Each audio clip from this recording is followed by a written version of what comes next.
हाँ, जिनका एक क्रम पहले नाम, हाँ, एक क्रम पहले ही नाम आपका भूल जाता है तो तब तक आप ऊपर पधारेंगे। देवादिदेव 1008 आदिम तीर्थंकर श्री आदिनाथ भगवान की। दोनों हाथों को आकाश की ऊंचाई में प्रदान करते हुए पूरी चेतना के साथ आपकी उपस्थिति का एहसास यहां पर होना चाहिए।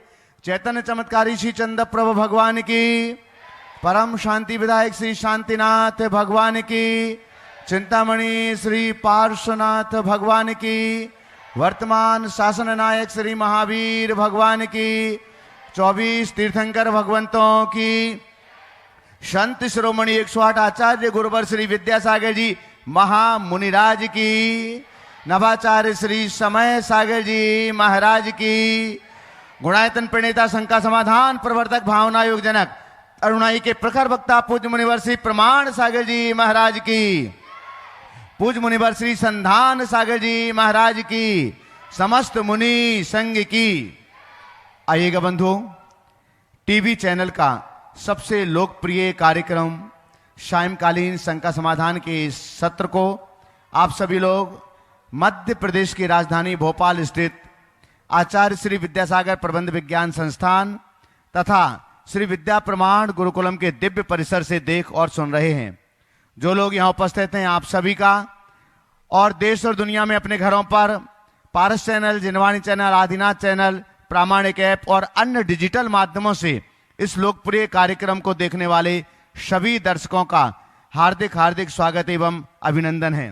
बंधुओं, जैसे कि आप सभी के लिए विदित है, पूज्यवर मुनि श्री प्रमाण सागर जी महाराज सत्संग का पावन वर्षा योग मंगल कलश स्थापना हो चुकी है और पूज्य महाराज श्री की प्रतिदिन दिव्य देशना का सौभाग्य भी हम सभी लोग प्राप्त कर रहे हैं। सायंकालीन शंका समाधान का सौभाग्य भी हम सभी लोग प्राप्त कर रहे हैं और हम आगे के कार्यक्रम के लिए आपके पास पहुंचे, शंका समाधान के लिए निवेदन करें। उसके पहले देश और दुनिया में अपने घरों पर इस कार्यक्रम को देखने वाले लोगों के लिए बेसब्री से इंतजार होता है महाराज श्री के मंगल आशीर्वाद को ग्रहण करने का। तो अपने दोनों हाथों को जोड़िएगा, आपके लिए भी मंगल आशीष मिले और आपके माध्यम से देश और दुनिया में इस कार्यक्रम को देख रहे सभी भक्तों के लिए भी मंगल आशीष की छांव प्राप्त हो। हे महाराज श्री, नमोस्तु नमोस्तु नमोस्तु, इच्छामि इच्छामि इच्छामि। आइएगा बंधुओं, जैसे कि हम सभी के लिए मालूम है, पूज्य महाराज श्री के पावन चरण इन नन्हे मुन्ने नौनिहाल बच्चों के पुण्य की वजह से भोपाल नगरी में रुके हुए हैं। चातुर्मास तो कहाँ होना था किसी को नहीं पता था, लेकिन श्री विद्या प्रमाण गुरुकुलम की यहाँ पर स्थापना हुई और स्कूल प्रारंभ हुआ और इन बच्चों के निमित्त से, बच्चों के पुण्य से महाराज श्री के पावन चरण यहाँ पर रुके हुए हैं। देश और दुनिया के अनेक लोग शिक्षा और संस्कार के लिए अपनी चंचला लक्ष्मी का सदुपयोग कर रहे हैं। जो भी लोग पारस चैनल, जिनवाणी, आदिनाथ, प्रामाणिक ऐप आदि के माध्यम से इस कार्यक्रम को प्रतिदिन देखते सुनते हैं, अभी देख और सुन रहे हैं, हम उनसे भी अनुरोध करते हैं कि अब आप ऑनलाइन गुरुकुलम से जुड़ सकते हैं। आपके टीवी स्क्रीन पर जो नंबर चल रहे हैं, प्रोमो चल रहा है, उनमें दिए हुए नंबर्स पर आप संपर्क करके अथवा गुणायतन कार्यालय में आप संपर्क करके गुरुकुल गौरव के रूप में 11 लाख रुपए की राशि से जुड़ सकते हैं, गुरुकुल नायक के रूप में 5 लाख रुपए की राशि से जुड़ सकते हैं, विद्या विभूति के रूप में 2,51,000 रुपए की राशि से जुड़ सकते हैं और गुरुकुल मित्र के रूप में आप 1,21,000 रुपए की राशि से जुड़ सकते हैं। साथ ही महाराज श्री ने एक और आपको मंगल आशीष प्रदान किया है, गुरुकुल प्रेमी के रूप में आप 51,000 रुपए की राशि से जुड़ सकते हैं। बंधुओं, आपके संपत्ति चातुर्मास में सिर्फ धर्म प्रभावना के लिए नहीं, बल्कि इन बच्चों के लिए, जो मेधावी बच्चे 1500 बच्चों में से 180 बच्चे इस वर्ष चयनित होकर के गुरुकुलम में भर्ती हुए हैं, उन बच्चों के स्वर्णिम भविष्य के लिए है, जिनका पूरा का पूरा गुणायतन परिवार अपनी ओर से ये संपूर्ण व्यवस्था इन बच्चों की कर रहा है।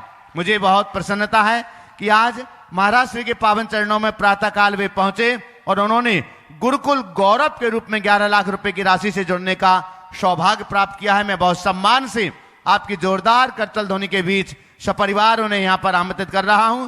श्री विनोद जी जैन, श्रीमती आभा जी जैन न्यू दिल्ली से हमारे बीच हैं, तो आपकी जोरदार करतल ध्वनि के बीच हम उन्हें यहाँ पर आमंत्रित करते हैं।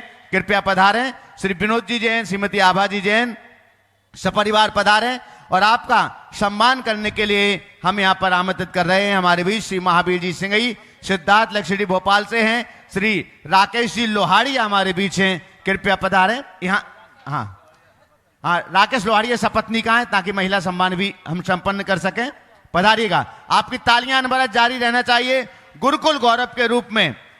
हाँ, राकेश जी को साथ में ले लें, महिला सम्मान के लिए उनको दे दें।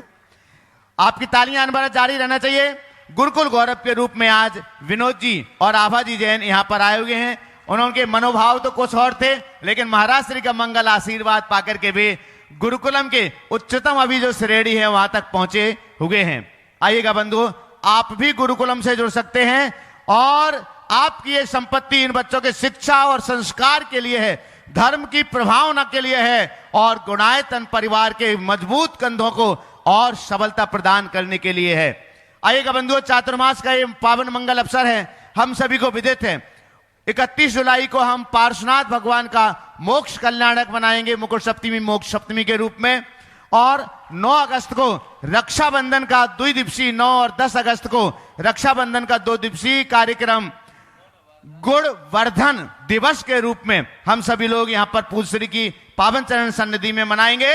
और उसके बाद प्रतिवर्ष जिन्हें इंतजार रहता है श्रावक संस्कार शिविर का, आज हम इस चैनल के माध्यम से श्रावक संस्कार शिविर की उद्घोषणा यहाँ पर करने के लिए जा रहे हैं, क्योंकि मध्य प्रदेश की राजधानी भोपाल में लगने वाले इस शिविर के लिए आप अपना रजिस्ट्रेशन अभी से प्रारंभ कर सकें। जो शिविरार्थी प्रतिवर्ष श्रावक संस्कार शिविर में पर्वराज परिसर में लगने वाले इस वर्ष 28 अगस्त से 6 सितंबर तक लगने वाले इस श्रावक संस्कार शिविर में आज रात्रि 8 बजे से रजिस्ट्रेशन प्रारंभ हो जाएगा। आप सभी को मालूम है प्रतिवर्ष की भांति 5100 रुपए की राशि में आप रजिस्ट्रेशन कर सकते हैं प्रामाणिक ऐप अथवा प्रमाणसागर.net पर, मुनि प्रमाणसागर.net पर आपके लिए रजिस्ट्रेशन फॉर्म उपलब्ध होंगे। तो रात्रि 8 बजे के बाद आप प्रमाणिक ऐप आप अपने YouTube चैनल से जाकर के प्रामाणिक ऐप को लोड करिएगा अथवा मुनि प्रमाणसागर.net पर जाकर के आप रात्रि 8 बजे के बाद में श्रावक संस्कार शिविर के फॉर्म वहां पर आप खोलें और उस पर आप रजिस्ट्रेशन कर सकते हैं। आप जैसे ही 5100 रुपए की राशि जमा करेंगे आपका रजिस्ट्रेशन वहां पर हो जाएगा। बंधु, हम आपके लिए बतला दें, ये इतने पहले से इसलिए आपको सूचित किया जा रहा है क्योंकि इस बार की व्यवस्थाएं हो सकता है सीमित हों, इसलिए आप जल्दी आइए, जल्दी पाइए, जितने जल्दी हो सके आप रजिस्ट्रेशन करिएगा। और इसके साथ ही 29 अक्टूबर से 5 नवंबर तक कार्तिक मास के आस्थानिक महापर्व पर होने वाले सिद्ध चक्र महामंडल विधान के लिए भी आप तैयार रहिएगा। हाथ में पकड़ 108 मंडली सिद्ध चक्र विधान मूल संस्कृत भाषा का, जिस विधान में पूरे समय महाराज श्री विराजमान रहते हैं और महाराज श्री के मुखारविंद से ही उस सिद्ध चक्र विधान के सारे मंत्रोच्चार किए जाते हैं। तो ये सौभाग्य आपको पुनः एक बार मध्य प्रदेश की राजधानी भोपाल में मिलने के लिए जा रहा है। आने वाले 1-2 दिनों के बाद विधान की सारी व्यवस्थाएं और राशि हम आपके बीच घोषित करेंगे। आइएगा बंधु, तो आप पर्वराज पर्यूषण में लगने वाले श्रावक संस्कार शिविर के लिए आज रात्रि 8 बजे से अपने रजिस्ट्रेशन प्रारंभ कर दिया ताकि जल्दी से जल्दी आपका स्थान सुनिश्चित किया जा सके। इन्हीं के साथ हम पूज्यवर मुनि श्री संधान सागर जी महाराज जी के पावन चरणों में शंका समाधान के सत्र को आगे बढ़ाने के लिए नमोस्तु पूर्वक निवेदन करते हैं। हे महाराज श्री, नमोस्तु नमोस्तु। और प्रथम प्रश्न आप पूछ रहे हैं गुरुकुल के गौरव आज गुरुकुल गौरव के रूप में जो जुड़े हैं ऐसे विनोद जी आभा जी जैन दिल्ली से अपने बीच में गुरुकुल गौरव, एक बार जोरदार ताली बजा दीजिए इनके लिए और वे अपना प्रथम प्रश्न करें। और उसके बाद में तैयार रहेंगे ज्योति जी जैन जो वार्डन है यहाँ विद्या प्रमाण गुरुकुलम की। नमोस्तु महाश्री, सब मुनि संकेत चरणों में नमोस्तु।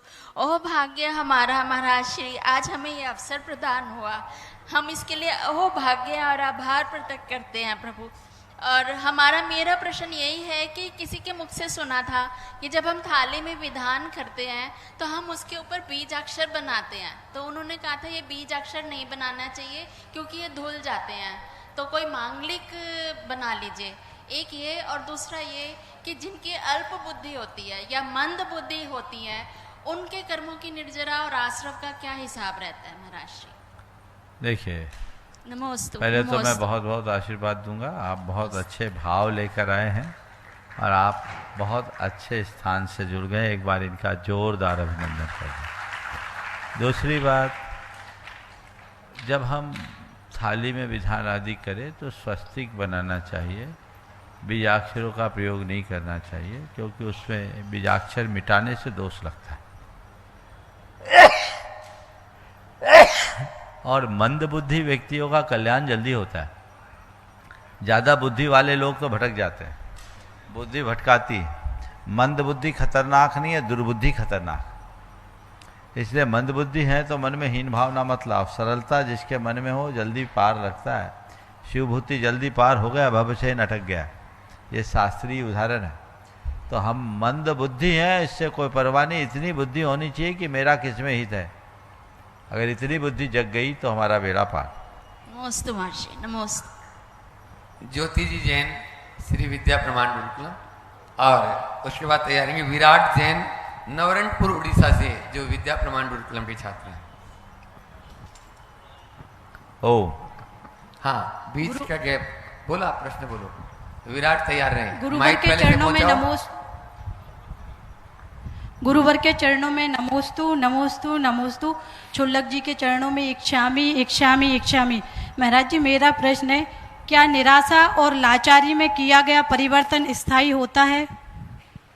देखो, परिवर्तन तभी स्थायी होता है जब वह अंतर मन से हो।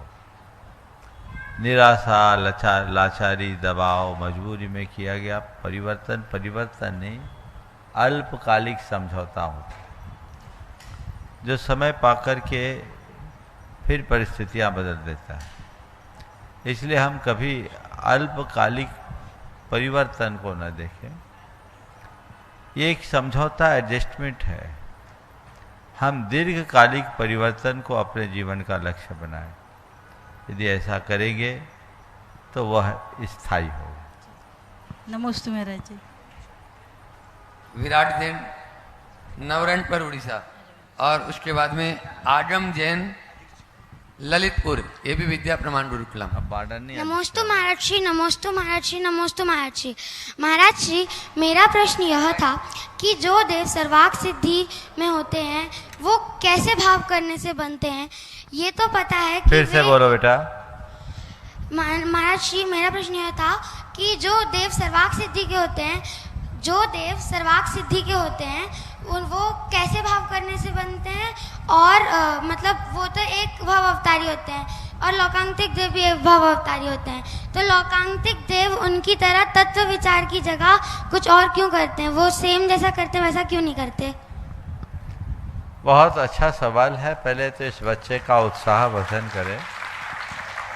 ये छोटा सा बच्चा जब भी सवाल करता है तो ऐसा लगता है कि बड़ा गूढ़ स्वाध्यायी है, और गुरुकुलम में ऐसे स्वाध्यायी बच्चों के प्रवेश से गुरुकुल का भी गौरव बढ़ेगा।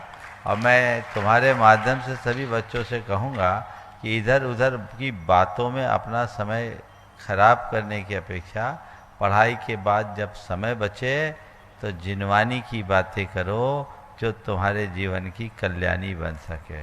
ठीक है? तुमने जो पूछा है सर्वार्थ सिद्धि के देव किस भाव से बनते हैं? सर्वार्थ सिद्धि मुनि जीवन से ही प्राप्त कर सकते हैं। मुनि महाराज ही अनुत्तर विमानों में जा सकते हैं, बल्कि 16वें स्वर्ग से ऊपर कोई भी जाएगा तो वही जाएगा जो दिगंबर मुनि होगा। और दिगंबर मुनि में भी परम शुक्ल लेशा के धारी होंगे, क्षमता परिणामी होंगे। ठीक है? चूँकि 16वें स्वर्ग से ऊपर के देव प्रविचार रहित होते हैं, उनकी उत्कृष्ट शुक्ल लेशा होती है, तो बहुत विशुद्ध परिणाम वाले होते हैं। वे अपना समय विषय भोगों में गंवाने की जगह तत्व चर्चा में व्यतीत करते हैं। सर्वार्थ सिद्धि के देवों का भी पूरा समय ऐसे ही बीतता है, और ऐसा ही कार्य लौकांतिक देवों में भी होता है। पर लौकांतिक देव एक स्पेशल देव है, क्योंकि ब्रह्मस्वर्ग के बाकी देव तो राग रंग वाले होते हैं, पर ये जो लौकांतिक होते हैं वे विशुद्ध परिणामों वाले होते हैं। वे भगवान की भक्ति आराधना में लीन रहते हैं, वैराग्य की भावना में निरत होते हैं, स्वाध्याय करते हैं और 14 पूर्व के ज्ञानी होते हैं। तो ये लौकांतिकों में सर्वार्थ सिद्धि के जैसा ही जीवन होता है। पर लौकांतिक देव चूंकि वैमानिक देवों में, कल्पवासी देवों में आते हैं, इसलिए इनको देवर्षि कहते हैं और ऊपर के देव अहमेंद्र कहलाते हैं। नमस्ते महाराज जी। आगम जैन ललितपुर विद्या प्रमाण गुरुकुलम के छात्र, और उसके बाद तैयार रहेंगे दिव्यांश जैन। महाराज जी के चरणों में नमोस्तु नमोस्तु नमोस्तु। महाराज जी, मेरा प्रश्न यह है कि मंदिरों के अलग अलग मूलनायक भगवान होते हैं, तो महाराज जी मूलनायक भगवानों का चयन किस प्रक्रिया से होता है? देखो, ये तो सामने वालों की श्रद्धा से है कि हमें किन भगवान का मंदिर बनाना है, मूल भाव तो ये है। लेकिन बाद में इसमें चीज़ें जोड़ दी गई, अलग अलग नौमांस मैत्री मिलाकर जिससे अनुकूल बने ज्योतिषी गणना के हिसाब से किस स्थान पर किस व्यक्ति के द्वारा भगवान विराजमान करना है, तो उसके हिसाब से वैसे भगवान निकाले जाने लगे। तो उस हिसाब से उन्हें मूल नायक बना दिया गया, ये व्यवस्था। नमोस्तु महाराज जी। दिव्यांश जी जैन विद्या प्रमाण गुरुकुलम, और उसके बाद में नक्श जैन कोटा राजस्थान से, ये भी विद्या प्रमाण गुरुकुलम के छात्र हैं। महाराज जी के चरणों में बारंबार नमोस्तु नमोस्तु नमोस्तु। चुल्लक जी के चरणों में इक्षामी इक्षामी। महाराज जी, मेरा प्रश्न ये है कि रात को सोने से पहले और सुबह उठने के बाद कायस्वर क्यों करना चाहिए, और कायस्वर करने के बाद हाथ में चंद्रमा बनाकर उस पर भगवान को नमोस्तु क्यों करना चाहिए? बहुत अच्छा। देखो, सुबह उठो, कायस्वर करो। कायस्वर में क्या करते हैं हम? नमोकार जाप करते हैं। नमोकार मतलब पंच परमिष्टि। परमिष्टि कौन? जो हमारे परम इष्ट हैं। तो अपने परम इष्ट को याद करना, उनसे प्रार्थना करना है, भगवान आज का दिन अच्छा दिन बने, मेरी बुद्धि निर्मल हो, मैं अपने जीवन में अच्छा कर सकूं। और हाथ में चंद्रमा बनाकर सिद्धालय को याद करना। तो इसका भाव ये है कि मेरे जीवन का मूल लक्ष्य क्या है? सिद्ध पद को प्राप्त करना। दुनियादारी में उलझना मेरा ध्येय नहीं है। मेरा ध्येय उस परम पद को प्राप्त करने का है और मैं उसी परम पद को प्राप्त करने के मार्ग में लगा हूं, ऐसा सोचा। नमोस्तु महाराज जी। नक्श जैन कोटा राजस्थान से विद्या प्रमाण गुरुकुलम छात्र। उसके बाद में मनोज जैन भोपाल से, ये विद्या प्रमाण गुरुकुलम के छात्र हैं। आ जाए। नमोस्तु महाराज जी। मेरा प्रश्न ये है कि आपका मन अलग अलग जगह जाकर भी नहीं भटकता और हमारा मन एक जगह रहकर भी क्यों भटकता है? बहुत अच्छा सवाल इस छोटे से बच्चे ने किया कि आप अलग अलग जाकर के भी आपका मन नहीं भटकता और हम एक जगह रह करके भी हमारा मन भटक जाता है। क्यों? इसकी सबसे बड़ी वजह है, हमारा लक्ष्य एक है और तुम्हारा लक्ष्य बटा हुआ है। जिसका लक्ष्य एक होता है उसका चित्त अपने आप एकाग्र होता है, और जो लक्ष्य से भटक जाता है, जिसका लक्ष्य ही बटा हुआ होता है, उसका चित्त भी बटा होता है। समझ गए? तुम लोगों के साथ बहुत सारे विकल्प हैं, हमारे साथ कोई विकल्प नहीं। समझ गए? तो जिसका लक्ष्य एक होता है वह, उसका मन कभी नहीं भटकता, उसमें स्थिरता बनी। नमोस्तु महाराज जी। मनोज जैन भोपाल विद्या प्रमाण गुरुकुलम के छात्र, और उसके बाद में तैयार रहेंगे विभाष जी चौधरी गोटेगांव। मुनिवर के चरणों में कोटि कोटि नमन और मुनिषी संध्या साम्राज्य के चरणों में कोटि कोटि नमोस्तु। पांचों शलक के चरणों में इच्छामी। महाराज, मेरा प्रश्न यह है कि मैंने कॉमेडी मूवी देखी, उसमें वो एक डायलॉग था कि अगर जिस झूठ से अपन का परिवार बनता है वो झूठ झूठ नहीं कहलाता, तो क्या ये सच होता है? और अगर अपन ऐसा झूठ बोलते क्या इसमें पाप लगता है? बहुत अच्छा है। देखिए, जिस भी मूवी से मैं ये बात बताई है, मुझे नहीं मालूम कि इस दृष्टिकोण से, लेकिन तुमने इस बात को पकड़ा है, ये प्रशंसनीय। जिस झूठ से परिवार बसता है वो झूठ झूठ नहीं होता, ये शिक्षा ठीक नहीं। क्योंकि ऐसा तो फिर पाप करना फ्री हो जाएगा, लोग झूठ से ही परिवार बसाएंगे, यानी झूठ से पैसा कमाओ, भ्रष्टाचार करो, अनीति अन्याय का कार्य करो, ये उचित नहीं है। हमें अपने आप को सत्य से चलाना चाहिए। हाँ, अगर किसी झूठ से किसी के प्राण बचते हैं तो असत्य भी सत्य कहलाता है, और हमारे सत्य से किसी के प्राणों का विनाश होता है तो वह सत्य भी असत्य हो जाता है। इतना ध्यान। नमस्ते मनीष। विभास जी चौधरी गोटे गांव से अपने बीच में। आचार्य गुरुवर विद्यासागर महाराज की जय। और उसके बाद नवाचार तैयार रहेंगे समय राजीव सागर जी महाराज काला की जय। दुलियान। मुनि प्रमाण सागर जी महाराज की जय। मुनि संधान सागर महाराज की जय। मुनि संघ की जय। महाराज श्री, मेरा क्वेश्चन क्या मैं तो बता रहा हूँ, उस क्वेश्चन भी है। आज के 29 से 30 वर्ष पूर्व महाराज जी आपने गोटे गांव में एक क्लास लगाई थी हम लोगों की सुबह 5 बजे से, जिसमें हमारे करीब 200 लोग होते थे इकट्ठे, और उस समय ज़्यादा प्रभावना हम लोगों को थी नहीं। तब आपने 30 वर्ष पहले गोटे गांव 29 से 30 वर्ष पहले क्लास लगाई थी, जैन शिक्षा संस्कार, वो क्लास लगाई थी। और वो लगाने के बाद उस क्लास में करीब 5 बजे सुबह 5 बजे से क्लास लेते थे। उस 200 लोगों की क्लास में महाराज जी आपके आशीर्वाद से आज कुछ तो मुनि बन गए, 4-5 ब्रह्मचारी बन गए, और क्लास उसके बाद फिर चालू हुई क्लास। तो सबसे पहला गुरुकुलम अगर आपका है तो वो गोटे गांव है। उसके बाद आपने ये भोपाल में आके बच्चों के बीच में गुरुकुलम का चीज किया, तो निश्चित तौर पे ये बच्चों के क्वेश्चन सुन के लग रहा है कि इनके स्वाध्याय और इनका चिंतन कितना है। और आपका आशीर्वाद, जब 1 महीने में आपने वहाँ पे 2 मुनि और 4-5 ब्रह्मचारी निकाल दिए, तो इससे अच्छा और क्या होगा।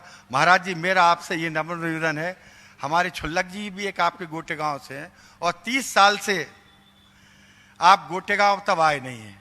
आप अगर गुरुकुलम यहाँ भोपाल में आप आ गए हैं, तो मेरा निवेदन सकल गोटे गांव जैन समाज की तरफ से ये है कि आप एक बार अपनी क्लास में या गोटे गांव में आके हम लोग को 8 या 10 दिन के लिए जरूर संबोधन करें। आपका आशीर्वाद महाराज। यही निवेदन है, बहुत अच्छी बात है। आज मुझे पुरानी बातें इन्होंने याद दिला दी। निश्चित 1996 में हमारा चातुर्मास गोटे गांव में हुआ था, और तब ये लोग बिल्कुल युवा तुर्क थे, ज़बरदस्त उत्साह था। और आप इससे अनुमान लगा सकते, मैंने सुबह 5 बजे क्लास लगाई, उसमें 200 युवा आते थे, और केवल युवाओं की क्लास थी, फीमेल्स अलाउड नहीं थी। और पूरा युवा वर्ग जिस उत्साह के साथ वो क्लास जैन सिद्धांत शिक्षण की इन लोगों ने आत्मसात किया, बहुत सराहनीय है। और उस बात का प्रमाण है कि व्यक्ति के मन में अगर लगन हो तो फिर उसके लिए समय काल बाधक नहीं बनता। आपने निवेदन किया है, जब आपका पुण्योदय आएगा वो योग भी बनेगा। ओ राजीव जी पूजा जी काला दुलियान से अपने बीच में, और इनके साथ में अंकित जी, अक्षिता जी बड़े देते, वे भी साथ में हो जाए दुलियान से। और उसके बाद में तैयार रहेंगे अपने बीच में डॉक्टर सिद्धांत जी जैन और डॉक्टर जूही जी जैन। मम इष्ट गुरुदेव के चरणों में तिरुवार नमोस्तु। गुरुजी, एक लाइन आ गया आपके चरणों में कि राजनीति तो मेरे को आती नहीं, ना मैं राजनीति जानता हूँ, मेरे को बस इतना पता है कि गुरुदेव मेरी सरकार आप हो, गुरुदेव मेरी सरकार आप हो। गुरुजी, जब आपका दमों में मैं दर्शन किया था, तो मैं जब भी आपके चरणों में आता हूँ तो एक चीज़ छोड़ के जाता हूँ। तो आज बच्चे यहाँ पे हैं, उनको देखकर एक बार उस प्रश्न को रिपीट करना चाहता हूँ, उस नियम को, आपकी आज्ञा हो तो। ऑनलाइन से मंगाया हुआ सामान जैसे अभी बहुत तेज़ी से बढ़ रहा है, जोमेटो, स्विगी वगैरह से, तो उसमें वेज नॉन वेज एक साथ आता है खाना। हमने वेज ऑर्डर किया, हम वेज ले लिया, लेकिन साथ में नॉन वेज भी आता है। इस चीज़ का मैंने दमों में आजीवन त्याग लिया था। तो आज बच्चे यहाँ पे हैं, इन तक ये बात पहुँचाना चाहता हूँ कि ये ऑनलाइन से जो मंगाया हुआ सामान है वो त्याग करें। और मेरा प्रश्न ये है कि गुरुजी, अभी आने के पहले मेरे परिवार में एक सूतक लगा, तो ये पीढ़ी कैसे काउंट किया जाए, कितनी पीढ़ी कैसे गिने? हमको ऐसा बताया गया कि देखो, जहां तक ऑनलाइन चीजों को मंगाने का सवाल है, मेरी राय में तो ऑनलाइन कोई भी वस्तु तभी मंगाएं जब वह आपको अन्यत्र उपलब्ध न हो, क्योंकि ऑनलाइन व्यापार के कारण बहुतों का रोजगार समाप्त हो रहा है। अब आज कैसी विचित्रता है कि लोग साग सब्जी भी ऑनलाइन मंगाने लगे। हमारा देश जियो और जीने दो के संदेश के साथ जुड़ा हुआ देश है।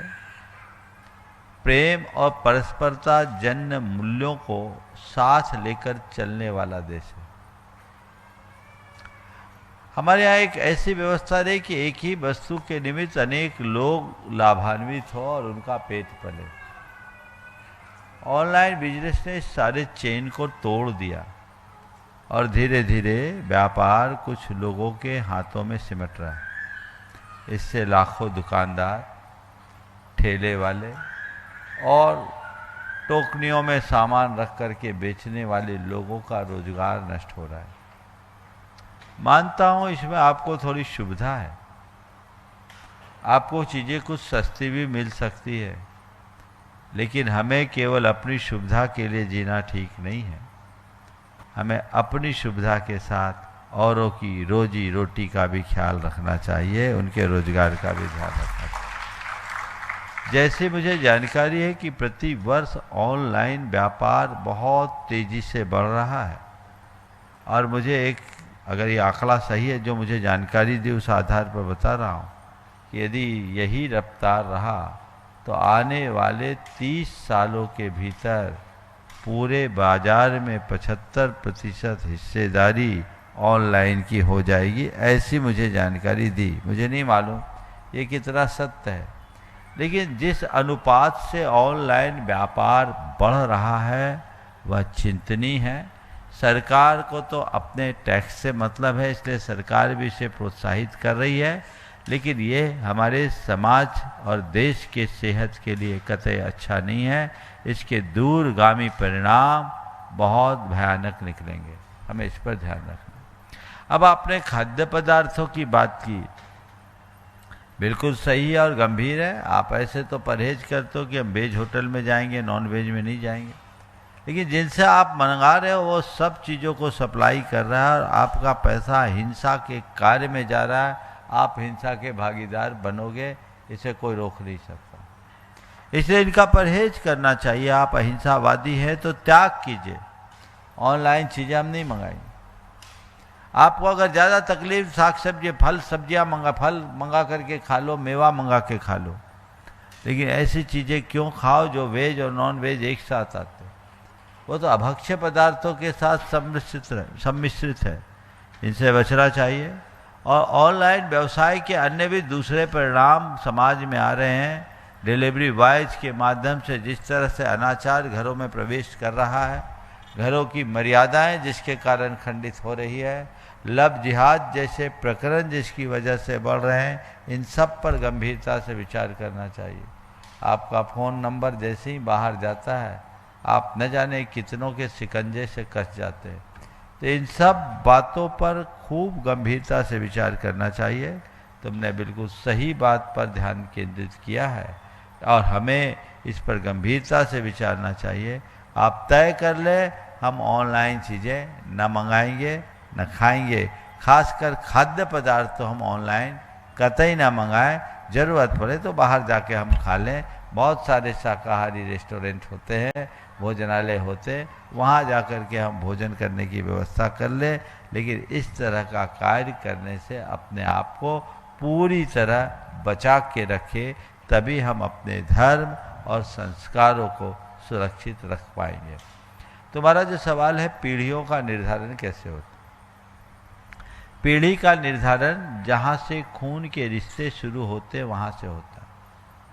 जैसे रामलाल और श्यामलाल दो सगे भाई हैं और इनके पिता है हरि प्रसाद, ठीक है। अब रामलाल का श्यामलाल का पोता हुआ तो श्यामलाल की तीसरी पीढ़ी हुई। श्यामलाल एक, उनका बेटा, और जो होने वाला पोता है वो तीसरी पीढ़ी हुई। लेकिन जब रामलाल की बात आएगी तो इनका खून का रिश्ता हरि प्रसाद से जुड़ा है, तो एक पीढ़ी बढ़ जाएगी, यानी उसकी चौथी पीढ़ी कहलाएगी। जहाँ से रक्त संबंध है वहाँ से पीढ़ी की गणना हो। ठीक, एक बार जोरदार ताली बजा दीजिए राजीव भाई के लिए। आज जो जब भी दर्शक के लिए आता है या गुरुवर को आहार देता है, इस बार भी इसने आजीवन कोल्ड ड्रिंक का त्याग कर दिया। आज मैं यहाँ पर आजीवन कोल्ड ड्रिंक का त्याग करता हूँ। मैं हर बार एक चीज का त्याग करता हूँ, इस बार कोल्ड ड्रिंक आजीवन त्याग। बहुत सुंदर। और अपने बीच में आज एमडी आयुर्वेद डॉक्टर सिद्धांत जी जैन और एमडी होम्योपैथी से डॉक्टर जूही जी जैन यहाँ पर उपस्थित हैं। वे अपना प्रश्न करेंगे, इनके लिए भी एक बार जोरदार ताली बजा दीजिए मिनाल रेजिडेंसी भोपाल से।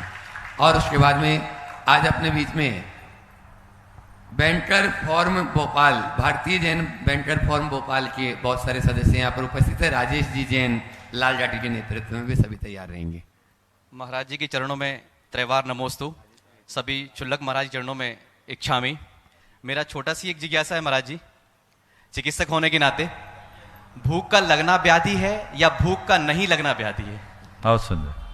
क्षुधा रोग विनाशनाय बोलते हैं ना, नैवेद्यम निर्पामति स्वाहा। तो भूख लगना भी व्याधि है और भूख न लगना भी व्याधि। समझ गए?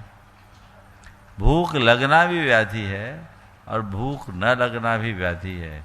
भूख से मुक्त होना ही वास्तविक आरोग्य है। भोजन की आवश्यकता समाप्त हो जाए और शरीर चलता रहे, परम पुण्य मानना। रोटी खाना अशाता का परिणाम है, ठीक है, लेकिन ज़्यादा खाना परम अशाता, और शरीर रोटी मांग रहा और खाया न जाए ये भी अशाता। तो उस अर्थ में देखा जाए तो भूख लगना भी व्याधि और भूख न लगना भी व्याधि। भूख से मुक्त हो जाना ही निर्व्याधि। चिकित्सक होने के नाते क्या भूख यदि लगती है तो भोजन उसकी औषधि हुई, और हाँ। भूख यदि नहीं लगती है तो?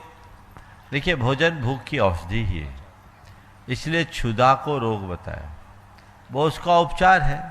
तो अब तुम्हारी बात को मैं इसे ऐसा कर सकता हूँ कि भूख का लगना पापोदय है और भोजन का मिल जाना पुण्योदय। समझ गए? बीमारी आई, चिकित्सा के लिए भोजन, भोजन चिकित्सा है। समझ गए? अब बताओ, जो खाना खा रहा है वो पुण्यवान है या जो जिसे खाने की जरूरत नहीं वो पुण्यवान है? जिसको खाने की जरूरत नहीं है। समझ गए ना? तो भूख मुक्त होना ही निर्व्याधि है। समझ गए? तो भूख लगना और भोजन न मिलना महापाप जो नरकों में। भूख लगना और भोजन मिल जाना ये मनुष्यों की बात है। जिसका जितना पुण्य होगा उसको उतना कम भूख लगेगी और समय पर भोजन, अच्छा भोजन मिलेगा। और भूख एकदम कम हो जाना और यदा कदा भोजन होना, जैसे देवों में 1000 सागर, एक सागर की आयु वाले 1000 वर्ष में एक बार खाने की इच्छा होती, तो वो उनका परम पुण्य है, ऐसा समझिए। नमोस्तु महाराज।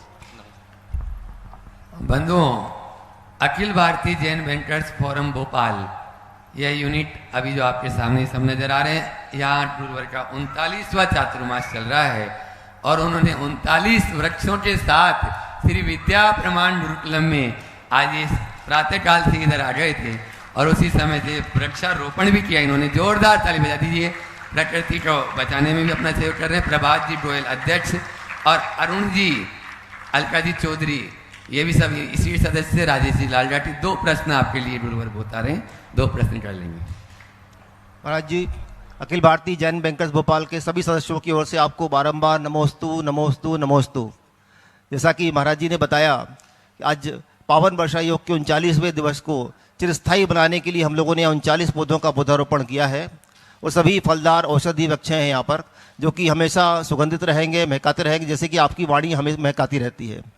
महाराज जी, ये तो हमें मालूम है कि वृक्ष लगाने से पर्यावरण सुधार होता है, भूमि सुधार होता है, लेकिन पौधों के रखरखाव और भूमि को रखरखाव में कुछ हिंसा भी होती है। तो धर्म के अनुसार इसका क्या परिणाम होता है पौधारोपण का, कृपया मार्गदर्शन प्रदान करें। देखिए, आप रक्षा में लगे हैं कि हिंसा में? अच्छा, तो जब आप रक्षा में लगे हैं तो आपको रक्षा का ही भागी बनना है, हिंसा का नहीं, ऐसा समझ। नमोस्तु महाराज। राजेश जी लाल जाटी। जो पूछे, नए को दे दो राजेश जी पहले। नए को दे दूं? हाँ, आप तो परमानेंट हो, मौका गुरुदेव मिल जाए। गुरुदेव के चरणों में कोटि कोटि नमन।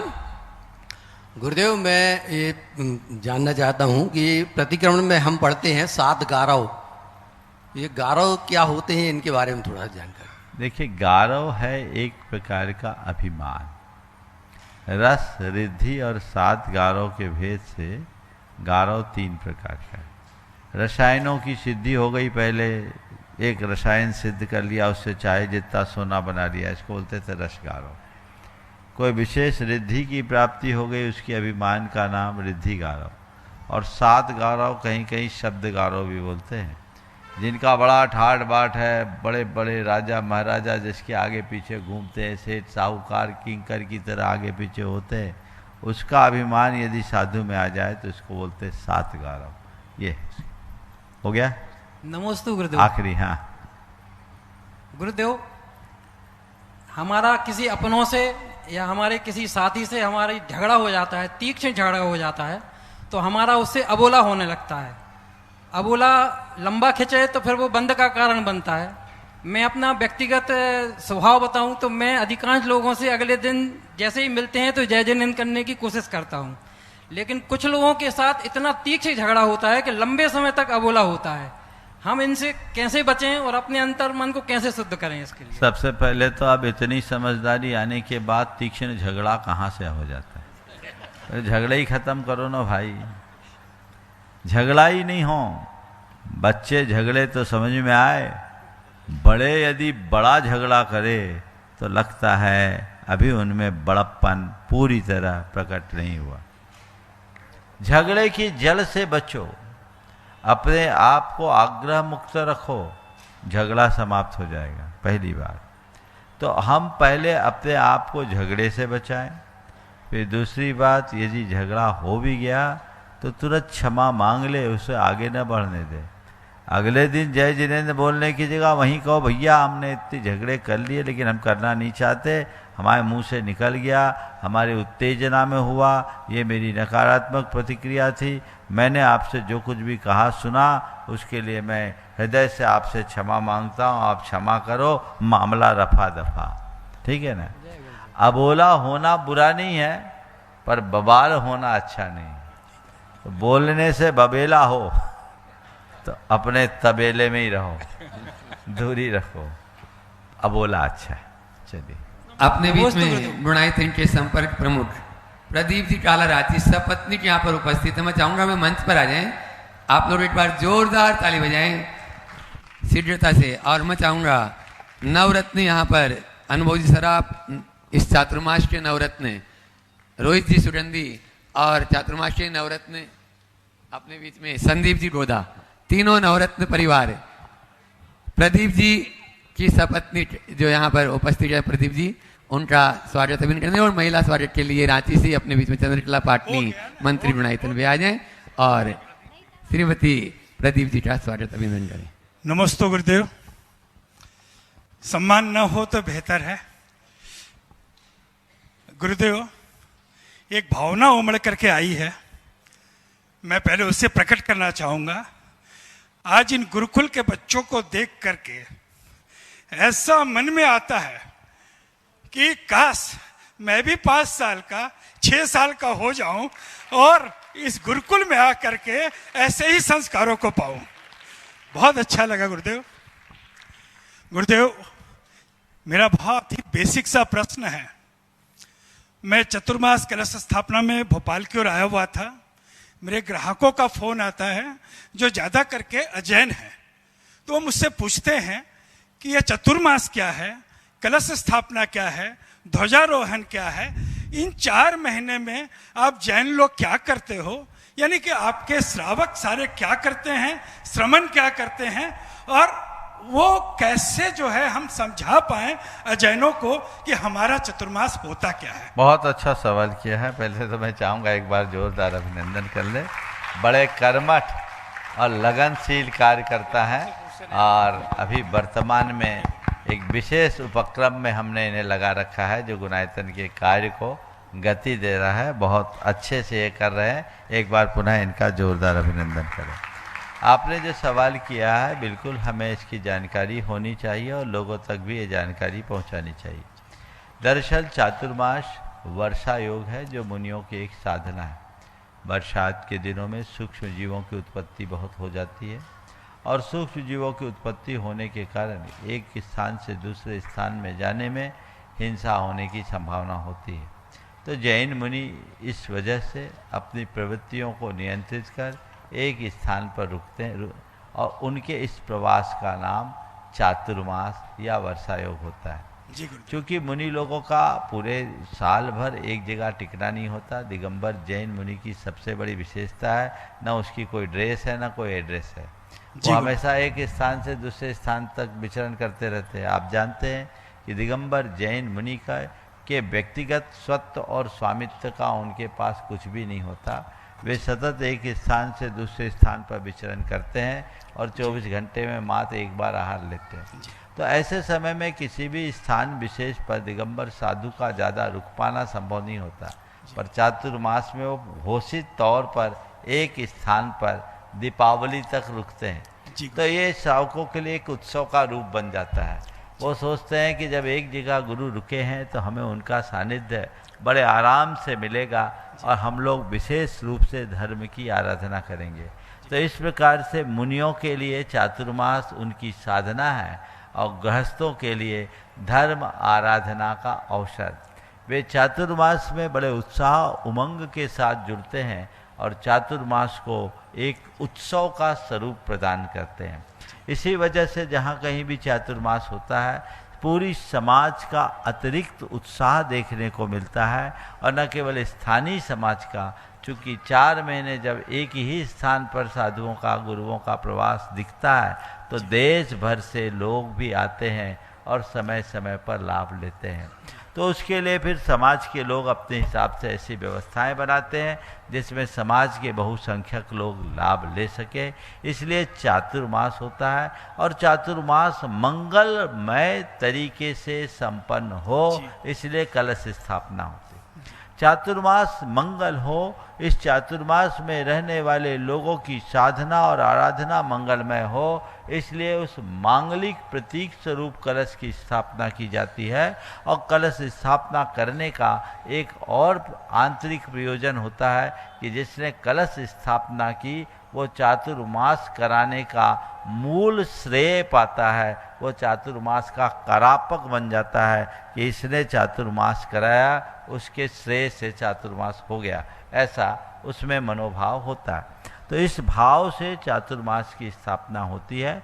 ध्वजारोहण किसी भी मांगलिक क्रिया में ध्वजारोहण से उसकी शुरुआत होती है। ध्वजारोहण यानी हम जिस कार्य को कर रहे हैं ये जैन धर्म की ध्वजा को दिग दिगंत तक फैलाने के लिए कर रहे हैं, उसका प्रतीक हो। नमस्ते गुरुदेव, नमस्ते। अपने बीच में सीए संकल्प सिकाजी दिवाकर, आज उनकी वैवाहिक वर्षगांठ भी है। वे अपना प्रश्न करें और उसके बाद में अर्चना जी बेनाडा कोलकाता तैयार रहेंगी।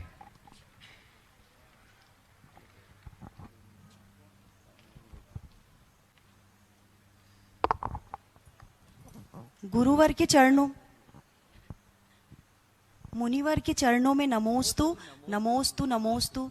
महाराज जी, मेरा एक शंका है कि पंच परमेष्टि में अभिषेक किन परमेष्टि भगवान का होता है और क्यों? अरहंत और सिद्ध भगवान की प्रतिमा का अभिषेक होता है। साक्षात किसी परमेष्टि का अभिषेक नहीं होता, जिन प्रतिमा का अभिषेक। अर्चना जी बेनाडा कोलकाता से अपने बीच में, गुणायतन ट्रस्टी, और उसके बाद में सौम्या जी जैन। नमस्ते महाराज जी, इच्छा महाराज जी।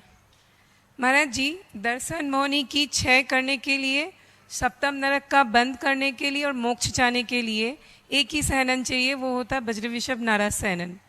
श्रेणिक को ये मिला था, उन्होंने पहले सुधार लो। दर्शन मौनी के क्षय के लिए ऐसा नियम नहीं है। थोड़ा स्वाध्याय और अच्छे से कर लो।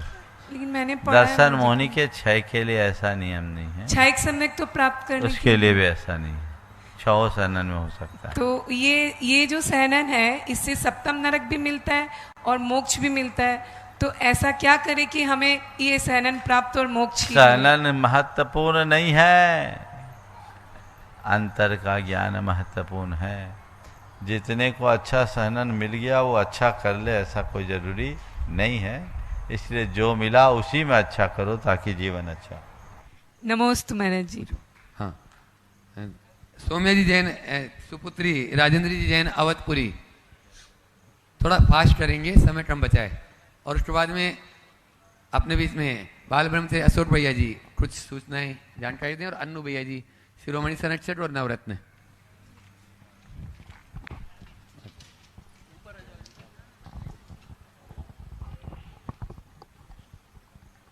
बोले, प्रश्न बोलिए जल्दी। द्वय महाराज जी को नमोस्तु और सभी क्षुल्लक जी को एक शामी। महाराज जी, चतुर्मास का पावन प्रसंग है और आपका पावन सानिध्य है।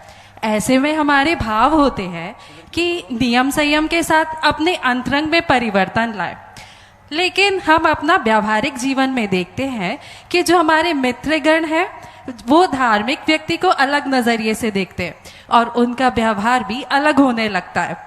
ऐसे में हम युवा इस चातुर्मास में कैसे अपने धर्म और व्यावहारिकता में एक सुंदर संतुलन बना सके, कैसे ऐसा आचरण करे कि ना तो हमारा संकल्प टूटे और ना ही हमारा संबंध, मार्गदर्शन देने की कृपा करे।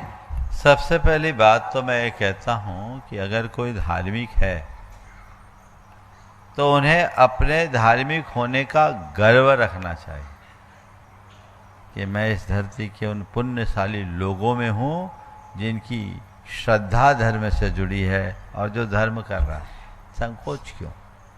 यदि आपको आपके मित्रगण अलग नजरिए से देखते हैं तो देखने दीजिए। आपको लोग अलग नजरिए से देखिए गलत बात, आप लोगों के बीच अलग दिखो ये असल बात।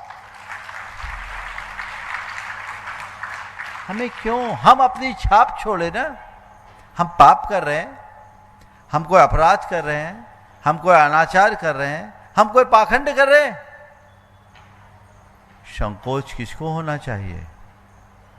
जो पापी हो, जो पाखंडी हो, जो अपराधी हो, जो अनाचारी हो, उसको संकोच होना चाहिए। जो धर्मी है उसे तो गर्व होना चाहिए। इसलिए लोग अलग नजरिए से देखे उसकी कोई परवाह मत करो, तुम अपने आप को सबसे अलग दिखाने में सफल हो जाओ। तुम ऐसा पुरुषार्थ करो कि तुम सबसे अलग दिखो। आज जो तुम्हारा उपवास कर रहे हैं कल वही श्रद्धा से तुम्हारी पूजा करेंगे। हमारे देश में त्याग की पूजा होती है, भोग की नहीं। इसलिए किसी भी प्रकार का संकोच मन में मत लाना। अपने मन को मजबूत बना करके चलेंगे और दृढ़ता से पालन करो। अपने संकल्प के धनी बनो। हम लोगों की रौ में न बहें, अपनी पहचान को अक्षुण्ण बनाएं। हमारा प्रभाव उन पर होना चाहिए, उनका प्रभाव हम पर नहीं। ये भाव अपने अंतर मन में जगा लो तो देखो कैसी चमक आती है। ये तभी संभव होगा जब तुम्हारी खुद की निष्ठा गहरी हो। अशोक भैया जी अपनी बात करें और उसके बाद में अन्नू भैया जी। आइएगा बंधुओं, हम पुनः एक बार आपके लिए सूचित कर देना चाहते हैं कि इस बार पर्वराज पर्यूषण में 28 अगस्त से 6 सितंबर तक लगने वाले श्रावक संस्कार शिविर में आप एक अलग ही अनुभव पाएंगे। मध्य प्रदेश की राजधानी भोपाल स्थित ये श्री विद्या प्रमाण गुरुकुलम का दिव्य परिसर, जहां पर आप प्रकृति से सराबोर रहेंगे। यहाँ पर आप हरियाली के बीच बैठ करके एक तीर्थ के रूप में यहाँ साधना कर सकेंगे।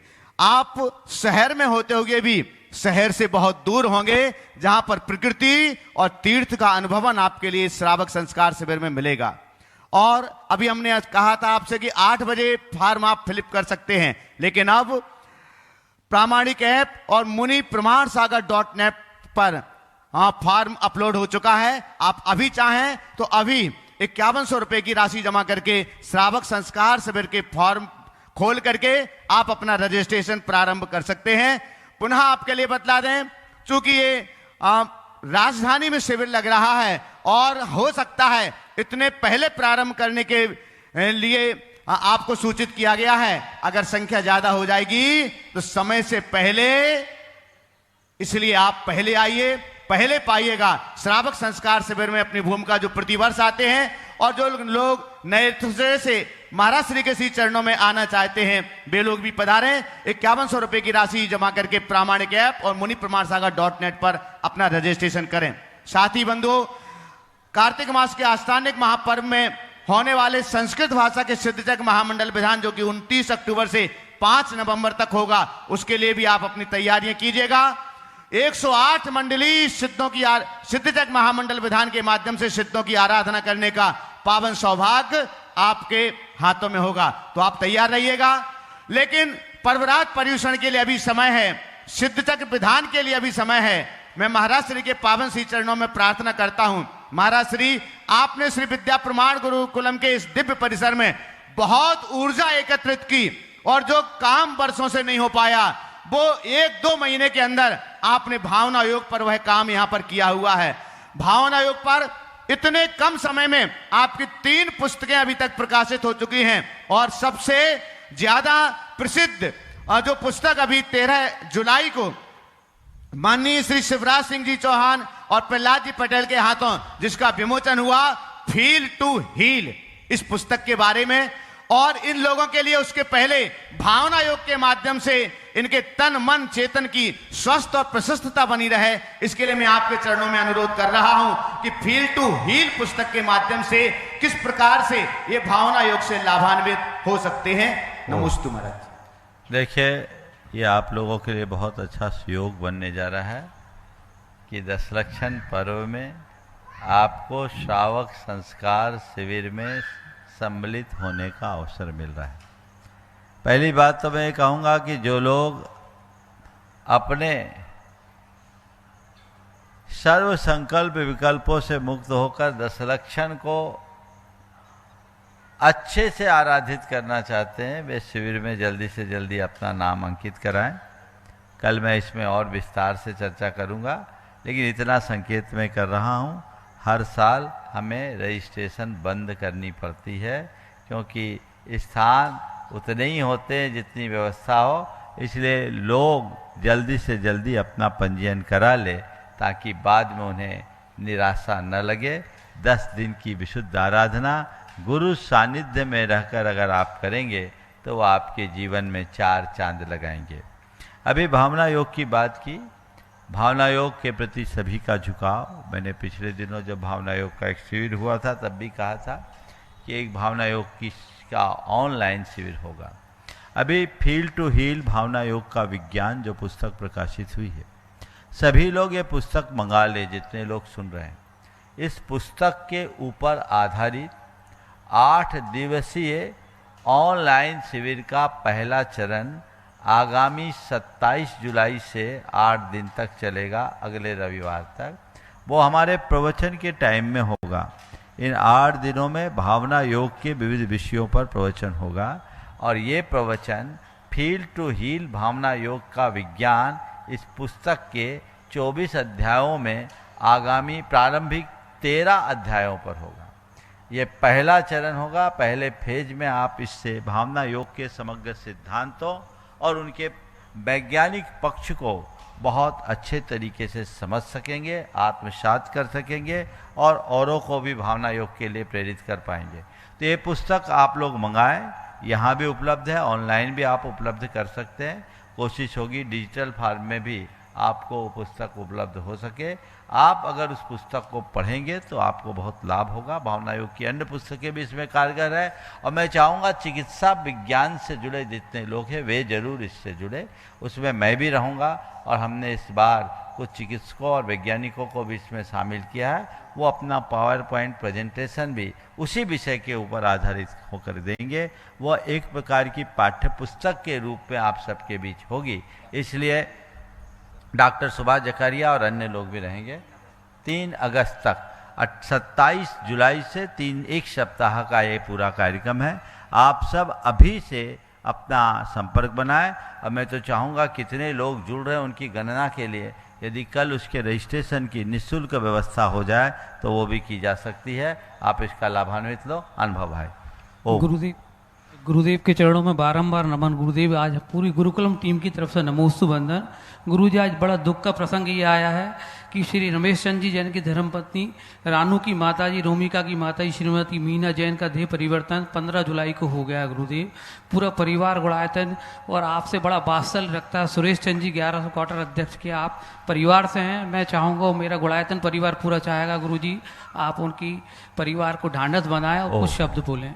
देखो, आना जाना तो लगा हुआ, लेकिन कोई व्यक्ति अच्छे परिणामों से जाता है तो ये समझ लो वो उसके जीवन का उत्थान करता है। ये काफ़ी दिनों से बीमार थी। मुझे बहुत प्रसन्नता है कि 14 तारीख को ही उनके परिवार का संदेश आया जब डॉक्टरों ने उनसे कह दिया कि अब इनके पास समय नहीं। और मैंने उनसे बात की और उन्होंने बोलकर सब परिग्रहों का त्याग किया, सबसे क्षमा मांगा, सबको क्षमा किया, आहार का त्याग किया। और आज वो गई हैं तो मैं समझता हूँ उत्तम परिणामों के साथ वो गई हैं। वो जीव मरता नहीं, केवल शरीर का परिवर्तन होता है। और मैंने भी उनसे कहा कि इस देह परिवर्तन से कोई दुख तो नहीं। मुस्कुरा दी, मुझे कोई दुख नहीं। ये बहुत शुभ लक्षण से गए हैं। परिवार ने बहुत उत्तम सेवा की है। मैं ऐसे मौके पर पूरे परिवार को अपना आशीर्वाद देता हूँ कि धैर्य बनाए रखे, नियति की इस परिणति को स्वीकार करें। हम एक ही लक्ष्य और भाव रखें कि जब भी जाएं तो भगवान का नाम सुमरते जाएं ताकि अपने जीवन को धन्य कर सके। ओम शांति।